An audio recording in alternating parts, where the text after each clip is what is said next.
네, 안녕하세요. 진설호입니다. 2026 수능 대비 한국사 3등급 맞춤형 개념 강의. 오늘은 그 다섯 번째 시간으로 조선시대 후기에 대해서 공부해 보도록 하겠습니다. 자, 먼저 호란부터 말씀을 드릴게요. 여기서 말하는 호란은 여진족이 일으킨 전쟁이다라고 이해하시면 돼요. 두 개가 있는데 정묘호란하고 병자호란이 있습니다.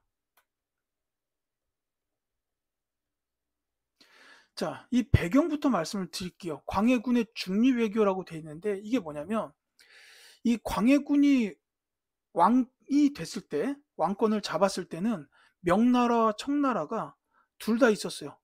명청 교체기의 시기예요. 물론 이때는 이제 청나라라기보다는 후금이었어요. 후금.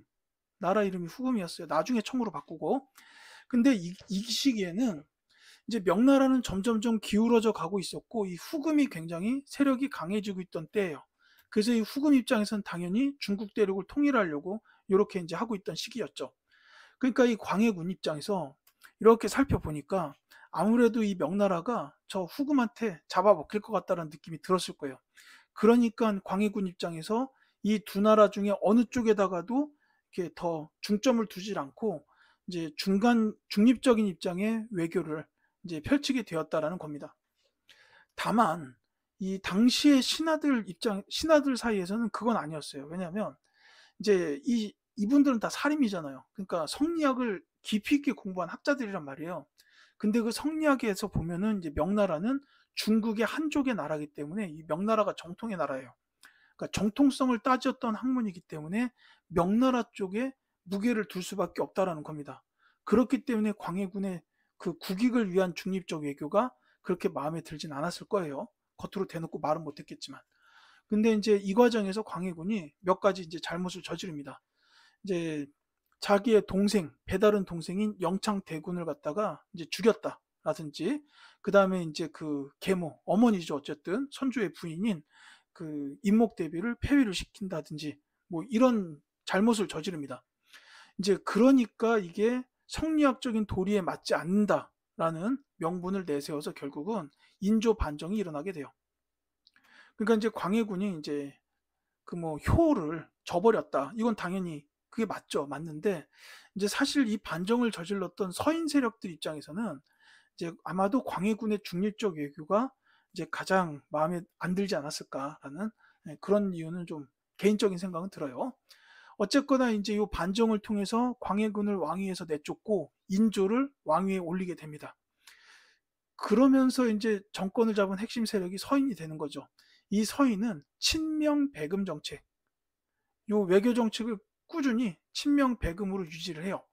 명나라는 친하게 지내고 금나라, 요 후금이죠. 후금을 배척한다라는 겁니다. 이게 이제 호란이 발생하는 결정적인 배경이 돼요. 요 친명배금 정책이.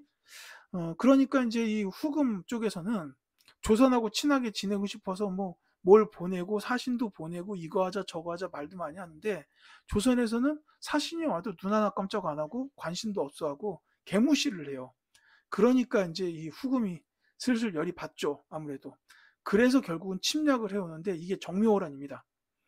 이때 후금이 침략을 해왔을 때 조선의 대응 방식이 뭐였냐면 역시 강화도로 가요. 조정이 강화도로 옮겨집니다. 기억나죠? 고려시대 때도 몽골 침략했을 때 강화도로 간 거 똑같이 갔어요. 그러니까 이제 후금 입장에서는 어쩌질 못하니까 결국은 화해를 맺게 되고 형제 관계가 돼요.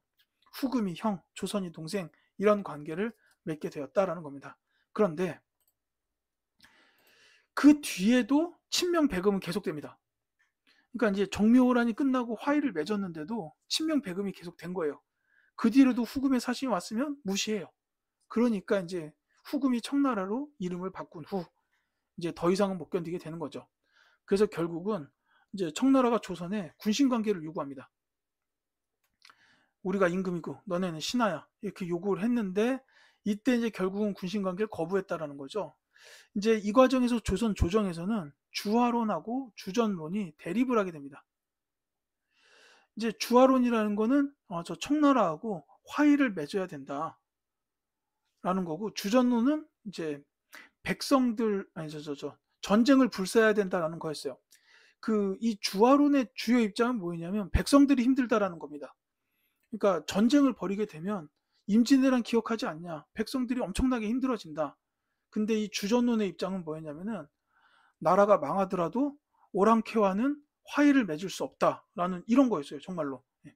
그래서 이게 대립을 하게 되는데 요거는 사실 그 유튜브 중에서 그 국립진주박물관 유튜브에 이 고증해 놓은 영상이 있어요. 그게 정말로 굉장히 잘 만들어졌습니다. 그 관심 있으면 한번 꼭 보세요. 정말로 잘 만들어져 있는데 어쨌거나 주화론과 주전론이 대립했다. 요게 이제 그 결국은 주전론이 승리를 해요. 그래서 군신 관계를 거부하게 된 거고, 그러니까 이제 청태종 누르하치가 침략을 하게 됩니다. 이때 이제 이 청나라가 병자호란으로 쳐들어올 때 제일 먼저 한 일이 뭐냐면 선발대를 엄청나게 빠른 속도로 보내서 강화도로 가는 길을 끊어버려요. 이제 이미 정묘호란 때 한번 경험이 있기 때문에 조정이 강화도로 들어가면 방법이 없다라고 생각을 한 거예요. 그래서 선발대가 조선의 다른 성들을 다 뒤로 하고 막 이제 조선의 성들이 전투 준비를 하고 있는데 이렇게 이제 막 그 성 사이의 길로 막 빠져나가가지고 그냥 바로 강화도로 달려가서 길을 끊어버린 거예요. 그러니까 이제 당시 왕 인조가 강화도로 못 가게 되고 결국은 남한산성에서 항쟁을 벌이는데 이때 이제 청나라 본대가 와가지고 남한산성을 포위하고 대포를 쏘아대고 계속해서 이제 위협을 하죠. 그러니까 이제 결국은 항복을 하게 됐다라는 겁니다. 이 과정은 영화 그 뭐 남한산성 이런 데서 나오죠. 그래서 이제 항복을 하고 청나라하고 군신 관계를 수립하게 됐다라는 겁니다. 요 관련된 게 이제 지금 요게 이제 삼전도에서 항복을 했어요. 이 삼전도가 지금도 서울 잠실에 그쪽에 삼전동이라는 지명도 있어요. 이 잠실 쪽에 있는데 그 이때 이제 인조가 청태종 누르하치 앞에서 3번을 절하고 9번 머리를 조아리는 이런 예까지 시행을 하면서 정말 굴욕적으로 항복을 하게 됩니다. 그리고 청나라는 이제 이거랑 관련된 내용을 기록해서 그 삼전도에다가 비석을 세웠어요. 그 삼전도 비가 지금 잠실에 있습니다. 롯데월드 쪽, 정확히 말씀드리자면 그 뮤지컬 많이 공연하는 샤롯데 시어터 맞은편, 여기에 보면 삼전도 비가 있어요. 그래서 거기 이제 뭐 청나라 말, 그 다음에 한자어 이렇게 해가지고 써 있는데 이제 뭐 이렇게 해가지고 결국은 조선이 청나라한테 항복을 하고 군신 관계가 되었다. 그리고 이제 이때 그 소현세자랑 복림대군이 볼모로 청나라로 가게 되고 더불어서 이제 많은 사람들이 청나라로 끌려가게 되고 이후로도 청나라의 무리한 요구를 조선이 계속 들어줄 수밖에 없는 이런 입장에 처하게 되죠. 자, 병자호란의 영향을 보자면은 이제 먼저 북벌론. 이건 시험에 잘 나와요. 본문에 병자호란이 나오고 선지에서 영향을 찾아라 해서 선지에 북벌론이 나오면 그게 답입니다. 이 병자호란이 친명 배금 정책 때문에 일어났다라고 했는데 그래 놓고 나서도 이제 청나라한테 항복을 하고 나서도 우리는 치욕을 입었다. 그러니까 저 청나라 오랑캐를 정벌해야 된다라고 주장을 했다라는 겁니다.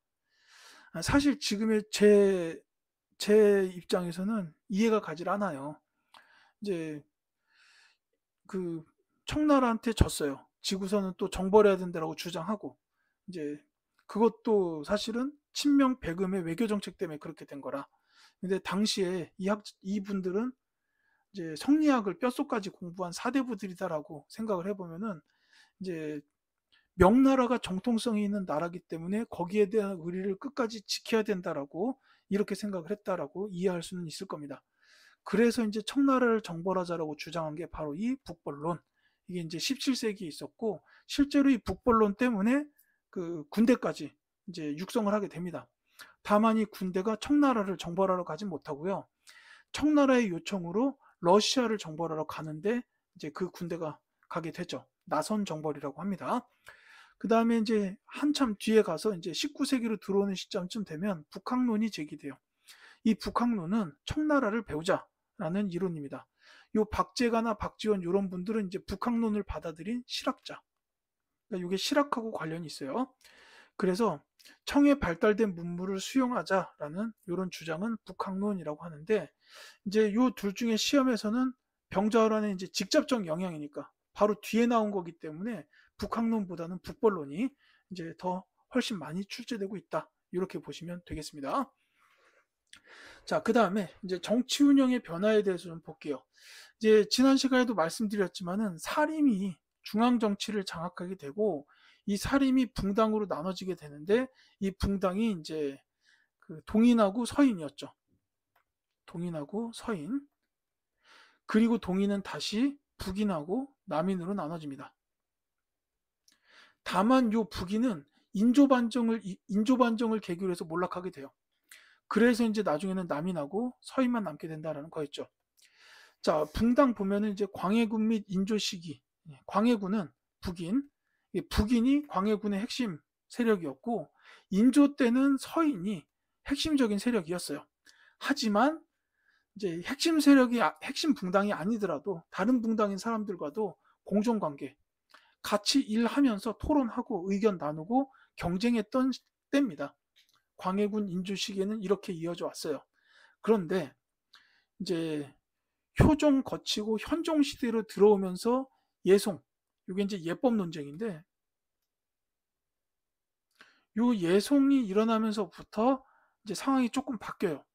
남인하고 서인만 남았다 그랬죠. 근데 이 남인과 서인이 서로 대립하는 일이 생깁니다. 왜냐하면 요 자의대비의 복상 문제, 이 자의대비는 인조의 부인이에요. 뭐 이건 시험에 나오진 않으니까 그냥 말로만 말씀을 드릴게요. 이 현종은 효종의 아들인데 효종은 복림대군이죠. 소현세자는 일찍 죽고, 그러니까 인조의 아들이 둘 있었는데 소현세자와 복림대군. 근데 소현세자는 청나라의 볼모로 갔다가 조선으로 돌아오자마자 얼마 되지 않아서 돌아가시고, 그 다음에 그 소현세자의 동생인 복림대군이 효종이 됩니다. 근데 이제 그 이 자의대비는 인조의 부인이에요. 굉장히 어렸을 때 인조하고 결혼을 했는데 이 현종이 왕위에 오를 때 이제 효종이 죽었기 때문에 현종이 왕이 된 거예요. 근데 효종이 죽을 때도 자의대비는 살아 있었어요. 근데 사실 자의대비는 그러니까 효종 입장에서는 엄마예요. 그러니까 인조의 부인이기 때문에 효종이 어머니입니다. 그러니까 자의대비 입장에서는 결국 아들이 죽은 거예요. 그런데 이 아들이 죽었으니까 상복을 입어야 된다. 이게 상복을 입는 기간이에요. 복상 문제라는 게 상복을 입는 기간. 그러니까 이 상복을 입는 기간 문제로 서인과 남인의 의견이 달랐어요. 왜냐하면 이제 현종의 전 왕인 효종, 복림대군이라고 그랬죠. 둘째 아들이에요. 그러니까 이제 이게 장남이면은 3년을 입어야 되고 차남이면은 1년을 입어야 돼요. 이런 식으로 해서 상복 입는 기간에 정해져 있는데 서인과 남인의 입장이 달랐던 겁니다. 그러니까 서인 입장에서는 차남이니까 1년 입으면 된다. 근데 남인은 뭐였냐면 왕이지 않냐. 아들이고 나발이고 왕인데 왕이면은 우리나라에서 가장 정통성이 뛰어난 사람인데 정통성이 있는 사람인데 차남으로 취급하면 되겠냐? 당연히 장남에 준해서 3년이지. 뭐 이렇게 된 거예요. 근데 지금 입장에서 우리가 보면은 뭐야 저게 이럴 수도 있지만 이 당시에 이분들은 분명히 성리학 학자들이에요. 정통성을 따져야 되는 학문을 공부한 분들입니다. 그러니까 여기서 붕당의 명운이 걸리는 거예요. 이 논쟁에서 승리하냐 마냐가 이 붕당의 명운이 걸리는 문제가 되는 겁니다. 그러니까 우리 입장에서야 지금 뭐 저런 게 뭐야 할 수 있지만 이 당시에 이제 성리학이라는 학문하고 돌이켜 보면 이분들은 자기 붕당의 명운을 걸고 논쟁을 벌였던 거예요.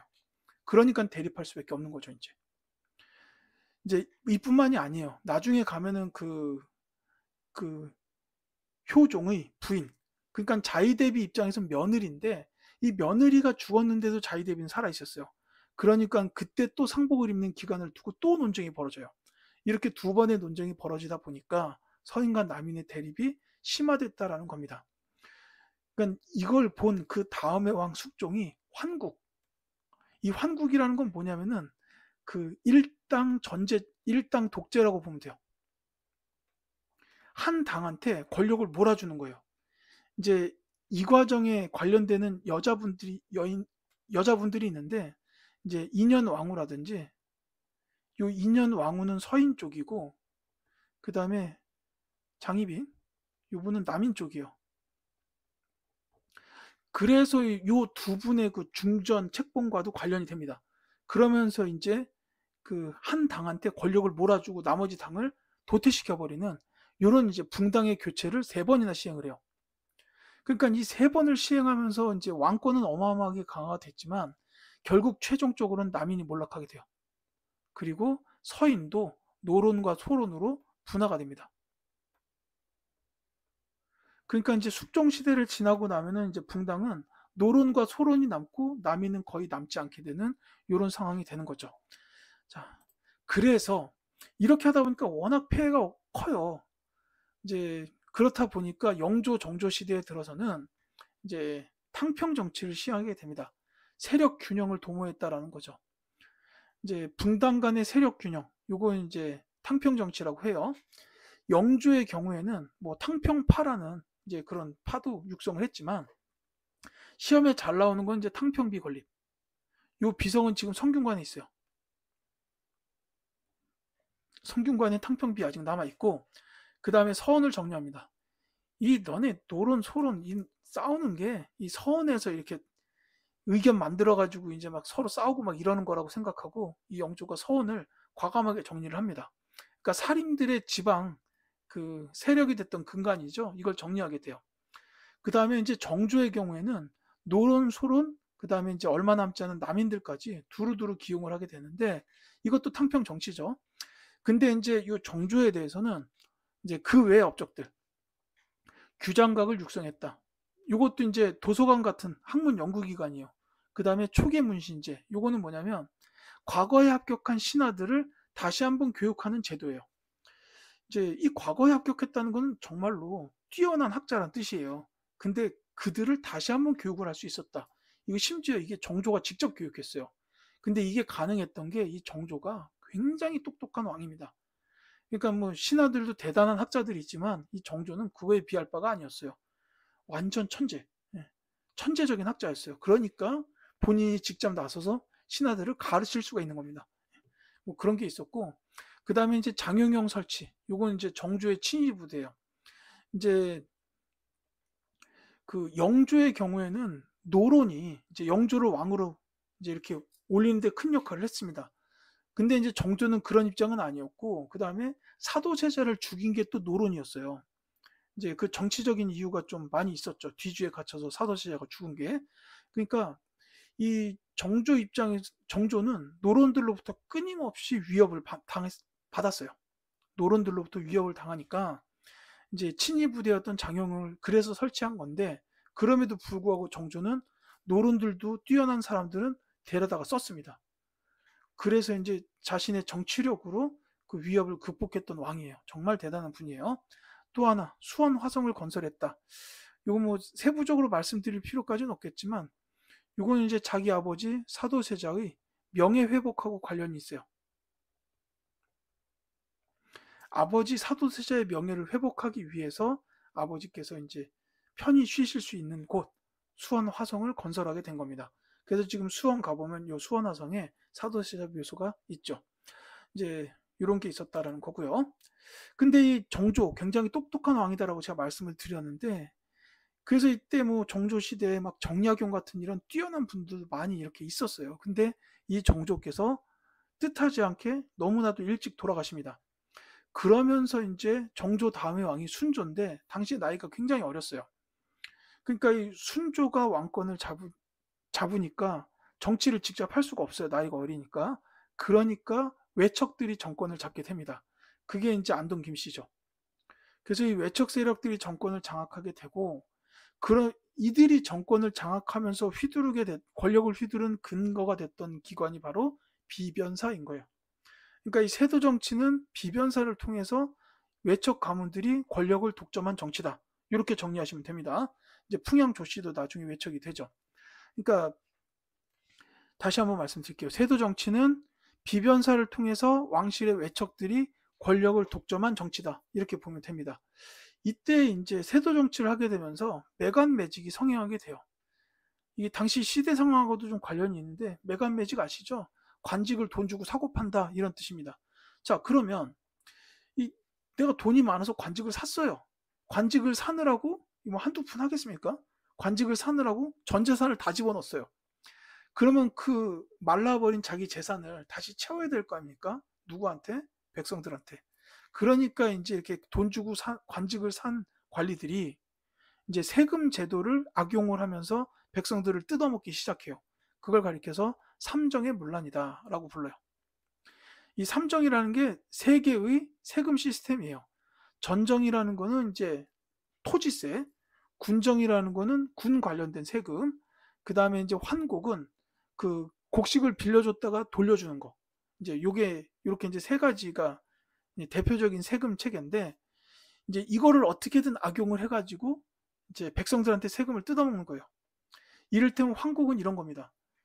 자, 너희 지금 먹고 살 거 없지? 쌀 빌려줄게. 그러니까 이제 한 백성이 저는 먹을 쌀 있습니다. 빌릴 필요 없습니다. 웃기지 말고 빌려가. 해놓고서 이자 150% 얹어서 나중에 막 한 가마 빌려주고 한 가마 반 갚어. 막 이렇게 되는 거예요. 그러니까 이 환곡이라는 건 그런 거고, 군정은 어린 아이한테 군의 의무를 지우고, 야, 얘 군대 가야 되는데 군대 안 갈 거지. 그럼 세금 내야지. 이렇게 한 거예요. 이제 토지세는 그냥 소장 막 올리고, 뭐 이거죠. 그러니까 이때 그러니까 백성들이 살기가 워낙 힘들어졌어요. 이러다 보니까 봉기가 일어나게 됩니다. 어쩔 수 없죠. 이제. 대표적으로 두 가지가 있는데, 홍경래인한, 그 다음에 임술농민봉기, 이렇게 두 가지가 있어요. 이 홍경래난은 그 삼정의 문란 때문에 일어난 것도 맞지만 그 한 가지 더 있다면은 평안도 지역 주민들에 대한 차별, 평안도 지역 주민에 대한 차별도 중요한 원인이 됩니다. 그러니까 평안도의 양반은 서울에 오면 양반 취급도 못 받았다고 해요. 이제 그런 식으로 굉장히 지역 차별이 심했는데, 이제 물론 세도 정치에 의한 폐단으로 삼정의 문란 때문에 홍경래의 난이 일어난 것도 맞고요. 거기 이제 평안도 지역 주민의 차별도 중요한 원인이다. 이렇게 기억해 두시면 되겠고, 요 임술 농민 봉기는 이제 삼정의 문란 때문에 일어났어요. 굉장히 먹고 살기 힘들었던 이제 주민들이 이제 봉기를 일으켰다. 진주서부터 시작해서 인근 지역으로 확산이 돼요. 근데 요때는 이제 그 안핵사, 요 조사로 나온 중앙 관리라고 보면 돼요. 요 안핵사로 박규수라는 분이 오는데, 요 분이 와가지고 진상을 조사해 보니까, 아, 이 농민들이 봉기를 일으킨 게 결국은 삼정의 문란 때문이구나 라고 이제 이렇게 결론을 내리고, 이분이 이제 건의를 해요. 삼정의 문란 개선해야 됩니다. 건의해가지고 삼정이정청이라는 이제 기관을 설치하게 돼요. 다만 이때는 세도 정치 시기예요. 뜯어 먹어야 돼요. 그러니까 세도 가문들은 뜯어 먹는 시기예요. 그래서 삼정이정청 설치는 하지만 제대로 기능은 못했다. 이렇게 알아두시면 되겠습니다. 자, 그 다음에 사실 제가 이 컨텐츠에서 이렇게 경제나 사회 문화 파트를 많이 말씀드리지는 않습니다. 근데 이 조선 후기에서는 반드시 경제 관련 얘기를 드려야 돼요. 왜냐하면 시험에서 매번 한 문제가 나오기 때문이에요. 자, 상품 화폐 경제의 발달이다라고 했는데, 아직까지는 이제 이렇게 동전 이런 게 이제 많이 유통되던 시기는 아니었어요. 조선 중기까지는. 이제 그래서 이 경제가 상품 화폐 경제가 먼저 발달을 하고 화폐가 유통이 되는 흐름으로 이어집니다. 자, 먼저 수치 체제의 변화예요. 세금 수치 체제입니다. 자, 대동법이라는 게 나와요. 이게 이제 광해군 때 처음 시행되고 전국으로 시행되는 데는 100년 정도가 더 걸립니다. 자, 근데 이 박납의 폐단을 극복했다라고 했는데, 이 박납의 폐단이 뭐냐면, 이 박납이라는 게 그 지역의 토산물을 납부하는 거예요. 세금으로. 근데 이제 이 과정에서 그 지역의 그 박납업자랑 지역 수령이 서로 결탁을 해서 백성들만 힘들어지는 폐단이 자꾸만 일어났던 거예요. 그러니까 예를 들어서 뭐 제주도에서는 귤이 나오니까 귤을 갖다가 이제 세금으로 내야 되는데, 이제 귤 나무가 처음에 생겼을 때, 꽃봉오리가 생길 때 조사관이 와요. 그래가지고 꽃봉오리 100개니까 너 나중에 귤 100개 내? 이러고 갔는데 어떻게 귤이 100개 열립니까? 뭐 이제 중간에 없어지는 것도 있고 열매가 맺지 못하는 것도 있고 이러잖아요. 근데 어떻게든 100개를 받아가고 모자라는 거는 이제 더 뜯어가는 거예요. 그러니까 이런 식으로 폐단이 어마어마하게 세지니까 이걸 극복하기 위해서 어떻게 했냐면, 지방의 토산물 대신 쌀이나 옷감, 동전 등으로 징수해라. 이렇게 한 거예요. 이제 이 쌀, 옷감, 동전으로 징수한 건 이제 토지에다가 세금을 매기는 겁니다. 토지 결수에 따라서 세금을 매겨가지고 쌀이나 동전이나 옷감으로 내라라고 한 거예요. 그러니까 지방 특산물 내지 말고 쌀, 동전, 옷감 내라. 이렇게 하면서 이 박납의 폐단을 없애려고 했던 게 대동법입니다. 자, 이게 돼가지고 실제로 박납의 폐단이 극복이 돼요. 근데 이게 전국 확대가 아까 100년 걸렸다 근데 그렇게 늦어진 게 지방에 있었던 그 박납업자 수령들은 이제 이 대동법을 좋아하지 않았겠죠. 당연히. 자기 주머니에 들어오는 게 없어지니까. 그래서 이제 이때 지주계층들의 저항이 굉장히 심했다. 그 지주계층이 양반이잖아요. 그래서 이제 전국 확대에는 100년이 더 걸렸다라는 거고 이 과정에서 이제 뭐 이원익, 김육 같은 분이 엄청나게 노력을 하셨어요. 자, 공인이 성장했다 그랬는데 이 공인은 뭐냐면은 지역의 토산물을 이제 관청에 조달하는 상인이에요. 자, 대동법이라는 거는 토산물 대신에 쌀, 동전, 옷감을 내라. 이게 대동법이었어요. 근데 그렇다고 해도 관청에서는 토산물이 필요해요. 임금님 밥상에 그 귤 올라가야죠. 지방 특산물 올라가야죠. 그 다음에 뭐 궁궐이나 어디 이제 근처에 무슨 기관에서 이제 뭐 서랍도 필요하고 가구도 필요하고 책상도 필요하고 이런 거 지방 수공업품이에요. 그러니까 그런 것들을 관청에다가 이제 납품하는 그런 상인 계층이 있어야 된다라는 거고 그게 공인이었다는 거죠. 그래서 이 토산물이 이제 세금을 내는 게 아니라 결국은 상행위의 대상이 된 거예요. 그래서 그 상인이 공인이다라는 거고 이들이 상업활동을 활발히 하면서 상품화폐 경제가 발달하게 됩니다. 이 흐름 굉장히 중요해요. 대동법 시행, 공인성장, 상품화폐 경제 발달 이 흐름이 시험에 나옵니다. 이제 공인이 나오고서 대동법이 원인이 되었다 이렇게 나올 수도 있고 대동법의 영향을 찾아라 해가지고 상품화폐 경제 발달이 나올 수도 있어요. 이건 굉장히 중요합니다. 기억해 두셔야 되고요. 또 하나 요 균역법이 있는데 요 균역법은 세금 감면 대책이요. 영조가 시행을 했는데 군포 요거는 군대를 가지 않는 대신 납부하는 옷감이에요. 요게 1년에 원래 2필이었는데 이걸 갖다 1년에 1필로 줄이게 된 게 균역법입니다.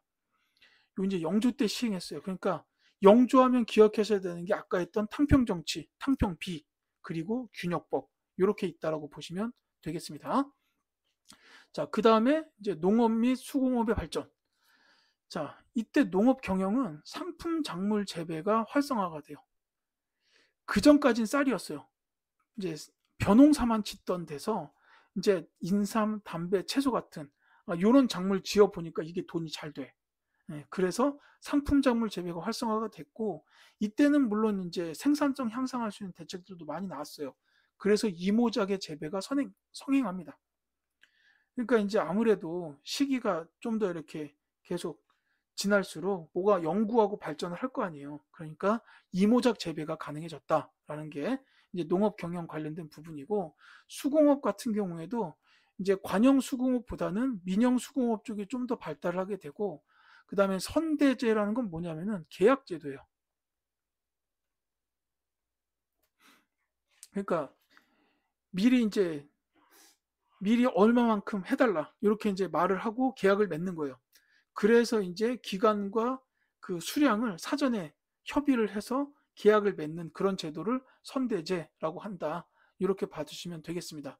그리고 지금 제가 여기다가 써놓지는 않았는데 이제 그 광산 관련돼서 그 이때는 광산 개발도 굉장히 많아졌다. 이 정도도 좀 이해해 주셨으면 좋겠어요. 자, 그 다음에 화폐 유통이에요. 이때 나온 화폐가 바로 상평통보입니다. 왜 사극 보면은 엽전 짤랑짤랑 해가지고 이렇게 뭉치 휙 던져주고 하는 그게 상평통보예요. 사실 고려시대에도 뭐 해동통보라든지 건원중보 같은 화폐는 있었어요. 하지만 이 화폐들은 유통되지는 못했습니다. 우리나라에서 화폐가 본격적으로 유통된 건 조선 후기의 상평통보부터예요. 이거 잘 나옵니다. 이제 앞서서 봤던 그 뭐 대동법이라든지 공인성장이 상평통보하고 엮어가지고 나올 수도 있어요. 예, 이거 반드시 기억해 두시고요. 그 다음에 이제 신용화폐 이런 거 이제 뭐 그 왜 그 차용증 같은 거 말하는 겁니다. 이제 그런 것들도 이때 나오게 됐다라는 거. 그 다음에 대무역 활성화로 개시무역, 후시무역 이런 게 있었다라는 것도 이제 기억해 두시면 되겠어요. 자, 이렇게 이제 조선 후기가 되면서부터 그 전과 경제 체제도 달라지고 이제 뭔가 좀 변화가 슬슬 생기게 돼요. 특히나 경제 관련된 부분에서는 현대 자본주의로 나아가려는 이런 움직임이 일어났다. 이렇게 이해하셔도 되는데요. 이제 이때 또 하나 중요한 변화가 신분제의 변화예요. 그 전까지만 해도 이제 신분제는 공고했어요. 굉장히 단단하게 있었습니다. 이제 그 양천제랑 사신분제라고 부르는데요. 양천제라는 게 양인과 천인 이렇게 나누는 거고, 사신분제는 그 양인을 다시 셋으로 여기 다 써 있죠. 양반, 중인, 상민, 그리고 천인은 천민, 이렇게 이제 된 게 사신분제입니다. 요 양인들은 기본적으로 과거 시험에 응시할 수 있었어요. 그러니까 이제 이 상민들이 대부분 농민이죠. 이들도 과거를 볼 수는 있어요. 다만 이제 실제로 과거 시험 준비는 못합니다. 워낙 그 준비하는데 돈이 많이 들어요. 그래서 농민들은 감히 과거를 볼 수는 없었죠. 근데 제도상으로는 가능은 했다라는 거예요. 그래서 이렇게 이 신분 제도가 굉장히 공고하게 돼 있었고, 이제 조선 후기 이전까지 양반은 전 인구의 7%도 되지 않을 정도로 이제 요 귀족이에요, 귀족. 자, 근데 제가 아까 그 정치 관련된 거 말씀드리면서 뭐 이제 사림이 붕당으로 분화됐고 예성 황국 거치면서 막 뭐 남인 몰락하고, 예, 이 말씀 드렸잖아요. 그래서 이제 그런 정치 관련된 과정에서 양반들 중에 몰락한 계층들이 꽤 많이 나왔어요. 그래서 그들이 향촌에 내려와도 이제 더 이상 힘이 없어요. 그러니까 향촌으로 낙향한 힘없는 양반들을 보통 잔반 이렇게 불렀는데, 이 잔반들이 이제 나오게 되고, 그러니까 양반이라고 해서 별게 없는 거예요, 이제 이때부터는. 그리고 한편으로는 이제 서얼들, 이제 요거는 첩들이 이제 그 부인이 저 상민이나 천민, 이런 부인들에서 태어난 자녀들을 서자, 얼자 이렇게 불렀는데, 이 서얼들도 이제 과거 시험을 볼 수 없다든지 이런 차별을 굉장히 많이 받았어요. 그래서 그들도 차별철폐 요구를 하게 됩니다. 이제 그러니까 공고했던 신분제가 슬슬 흔들리기 시작했다라는 거고, 그거는 또 경제적인 거랑도 관련이 있어요. 이제 여기 향촌에 잔반 있잖아요. 돈 없는 양반들. 근데 반면에 상민들 중에도 굉장히 이제 부자들이 생기게 됩니다. 그러니까는 이제 돈이 많은 상민들 입장에서는 이제 뭐예요? 신분제가 흔들흔들하니까 나도 양반 될 수 있지 않나? 뭐 이렇게 된 겁니다. 그래서 양반으로의 상승이 실제로 이루어져요. 뭐 납속책, 공명첩 이런 것들을 사면은 양반이 되는 거고, 심지어 이제 양반의 족보를 매입하거나 위조하는 경우도 있었어요. 이제 그러니까 돈 많이 번 상민들은 이런 식으로 해서 양반 입내하고 되는 이런 것도 있었다라는 거죠. 이게 이제 요거랑 관련된 게 그 연암 박지원 선생의 소설 양반전, 이런 거 읽어보시면, 이런 역사적 배경 이해하고 읽어보시면 되게 재밌습니다. 반면에 어떤 상민들은 이제 부자가 되고 어떤 상민들은 가난해지는 거예요. 왜냐하면 농업에 필요한 노동력이 점점 줄어듭니다. 그러니까 어떤 상민들은 이제 점점 땅을 늘려가지고 이제 분홍이 되는 거고, 이제 소작농들은 점점 재배할 땅이 사라지게 돼요. 이제 그래서 그러니까 자기 땅이 점점 사라지고 결국 소작농으로 전락한다든지, 아니면은 이제 그마저도 어려운 상민들은 광산 지역, 주로 광산 지역의 임노동자, 이제 노동자가 되는 거죠. 가가지고 석탄 캐고 이제 이런 사람이 되는 겁니다. 이제 이런 식으로 해서 그 막 신분 간에 이렇게 동요가 굉장히 좀 복잡하게 이루어지는 시기이기도 하다라는 거죠. 이제 이러다 보니까 향촌의 지배 질서도 변화하게 돼요. 이제 여기서 말하는 구양이 그 전까지 향촌에 있던 양반들, 그 다음에 여기서 이제 신양은 새롭게 이제 세력이 만들어진, 그런 양반들인데, 이들 사이에서 뭐 전쟁까지는 아니겠지만 다툼이 벌어지게 돼요. 그래서 향전이라고 이제 이름이 붙어 있고, 그러니까 이제 이렇게 되다 보니까 지방 사족들 사이에서 지배권이 약화됐다라는 겁니다. 그러니까 그 전까지 향촌은 살인들이 꽉 잡고 있었어요. 근데 그 살인 중에서도 어떤 붕당의 살인은 계속해서 이제 힘을 키우고 있고, 어떤 붕당은 몰락을 했단 말이에요. 그러니까 그 몰락해가지고 돌아오면은, 돌아와서도 이제 뭐 별 것도 없구만 뭐 이렇게 이제 된 겁니다. 자, 농민 봉기는 세도 정치의 폐단, 이거 아까 잠깐 말씀을 드렸는데 홍경래의 난과 임술 농민 봉기 두 가지가 있다 그랬죠.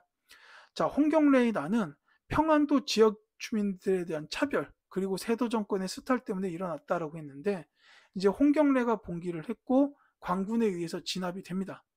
그 다음에 임술 농민 봉기는 진주 봉기 후에 확산이 됐어요. 그래서 이제 제가 아까 이거 관련해서 안핵사로 박규수라는 분이 파견돼 가지고 조사를 한 결과 삼정 이정청이 설치되었구나라는 거였는데, 다만 이게 제대로 기능하지 못했다라고 말씀드렸죠. 그 내용 그대로입니다. 자, 오늘 조선 후기에 대해서 배웠는데 핵심적인 내용 정리할게요. 병자호란이 있었는데 이거는 친명 배금 정책이 원인이 돼서 일어났던 전쟁이다라고 보면 되겠죠.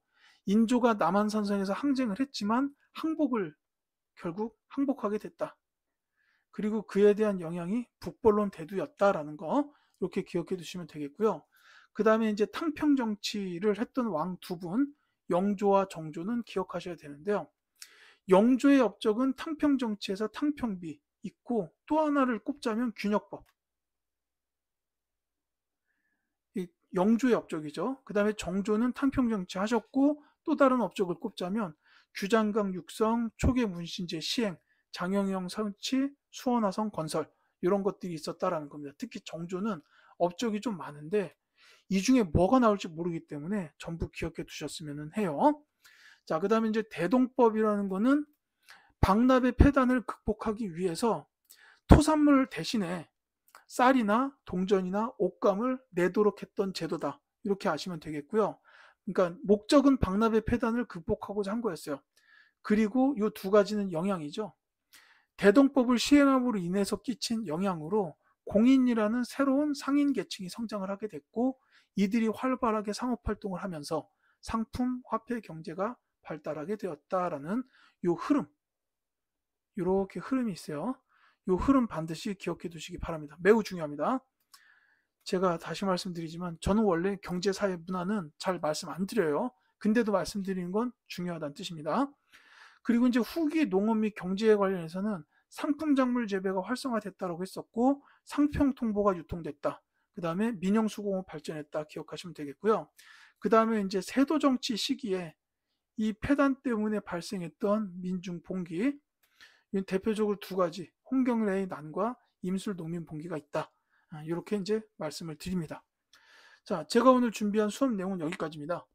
지금까지 수업을 들어주신 학생분들께 진심으로 감사를 드립니다. 이제 여기까지 해가지고 전 근대사의 내용이 전부 끝났고요. 다음 시간부터는 근대사, 개항기 시기로 들어가도록 하겠습니다. 감사합니다.